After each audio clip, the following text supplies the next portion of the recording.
On today's program, we are going to be talking about obesity. In dogs and cats. And in horses. Okay. We're going to be talking about obesity in terms of everything and anything, because we all know that good nutrition, just like with human beings, animals have issues too. And there's a great website, ismydogoverweight.ca. Yep.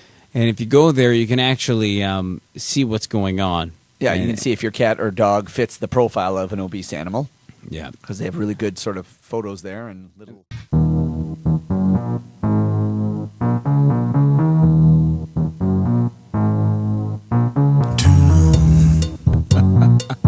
We are back on Animal House Radio. It's 8:25.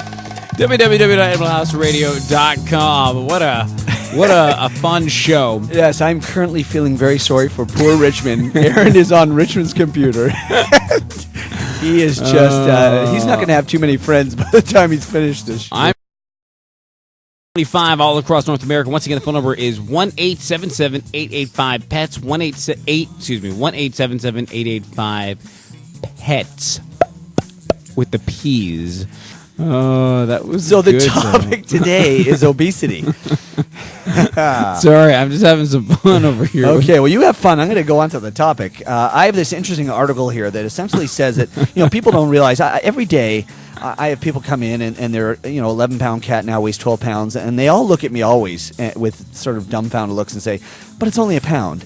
And I'm going to read the title of this article is that an extra 8 pounds to a dog is like an extra 30 pounds to its owner. So one thing we don't realize is that when your 11-pound cat gains a pound, that's a little less than 10% of his body weight or her body weight. So please be aware of that kitty cats and dogs gaining a pound or two is a big, huge deal.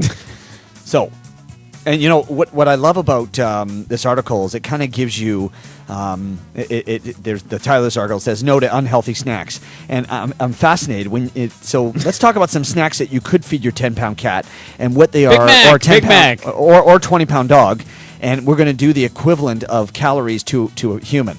So a single potato chip to a 10-pound cat is like a half of a hamburger or a half of a chocolate bar. And this information is courtesy of our friends at Hills. Yeah, this is Hills Pet Nutrition. Yeah, this is really good. Now, 1 ounce of cheddar, 1 little ounce of cheddar to a cat, a 10-pound cat, is equivalent to 3.5 Big Macs. What? Or seriously, 3.5 hamburgers. Or a Big four Mac chocolate is bars. Different than a hamburger. Okay, a hamburger, whatever. They say hamburgers. Okay, I went a little overboard. Sorry about that. Yeah, the special sauce, got to add that in. That's a lot of calories. Yeah. And a cup of whole milk, and I know a lot of people like to feed their cats milk, and just so you know, everybody out there, cats are really lactose intolerant, and one day your kitty cat drinking milk will get the runs. But a cup of whole milk for a kitty 10-pound cat is equivalent to 4.5 hamburgers for a person or 5 chocolate bars. Moving on to the dog side of thing, a small cookie to a dog is a half a hamburger to a person. An ounce of cheddar is 1.5 hamburgers, and 1 single hot dog, and I know a lot of people that give their dogs hot dogs, is equivalent to 2 burgers for a person. So are you serious? You might be thinking, I'm just going to give a half a little hot dog to my dog. What's the big... Ladies and gentlemen, well, I would probably say, and Aaron, you were saying, 56% or something like that on the commercial of animals are obese? In my clinic, it's more like 70% of pets are obese. And I find that there's a number of sort of reasons why. And while I read the reasons to you, we can obviously the reasons are going to be the answers. If you just don't do the reasons, you'll have the answers as to how not to get your animals obese. Yeah, of course. Cats, most people ad-lib feed their cats. And dogs as well, where they put out the food all day long and they just munch away. That's one of the biggest mistakes people make. So I would suggest that you start meal feeding your cats. And I know people go, oh, but he's not used to that. Well, you get him used to that. So I think it's something that's important. So ad-lib feeding, exercise. Unfortunately, most indoor cats don't get a lot of exercise. So you need to sort of stimulate them by giving them toys to play with. Maybe use a laser pointer light to get them to run around. And, those kind of things would be really good. And we tend to do, especially this is a dog thing, not necessarily a cat thing, but I do know a lot of people who give their cats and their dogs too many treats. And, understand that they're eating a full meal twice a day or 3 times a day, and now we're going to give them a whole bunch of treats as well. It's no different than us sitting down with a bag of chips over American Idol. So yeah, that's horrible. Yeah, and the fourth big one that people do, and this is more a dog thing than a cat thing. I don't know too many cat owners that do this, but dog owners feed their pets people food. And as I was just talking about the 1 ounce of cheddar or the hot dog, the feeding the dog.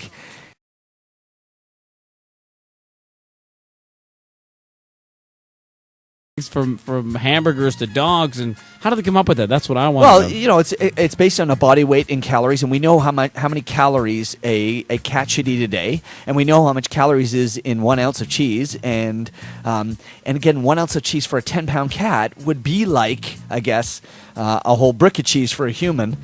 And Aaron is just killing himself. Yeah, this picture is funny. I've laughed a few times as well, but get over it, buddy. It looks like him. Okay. No, it doesn't. But anyway. All right. Let's go back on the topic. So here's why obesity is such a problem. And people have no idea. You know, I have to admit, I sometimes, and I tell people this in the room, you know, I look at these little chubby cats and these little chubby dogs, and I will say they look adorable. They really do. I mean, and the problem is that they look really good, but I know deep down inside they're not very healthy. And so let me tell you about some of the diseases you can avoid if your pet is not obese. And everyone will know the first one, and that's diabetes. Diabetes, I've never, ever diagnosed a dog or a cat in my entire career that wasn't overweight. So diabetes is definitely a factor, a sequelae, as they say, to obesity. Cushing's disease in dogs, very common, associated with obesity. Hypothyroidism, and obesity causes nasty things like liver disease and kidney disease, and stop laughing, Aaron, and heart disease and high blood pressure, and you need to, if you're looking about food, we'd already talked, you know, don't ad-lib feed your cat or dog. Try to get some exercise, down on the treats, and no to people food. But, okay, some people do all that, and their cats and dogs still get fat. And then we get into the actual topic of diets, what diets to choose.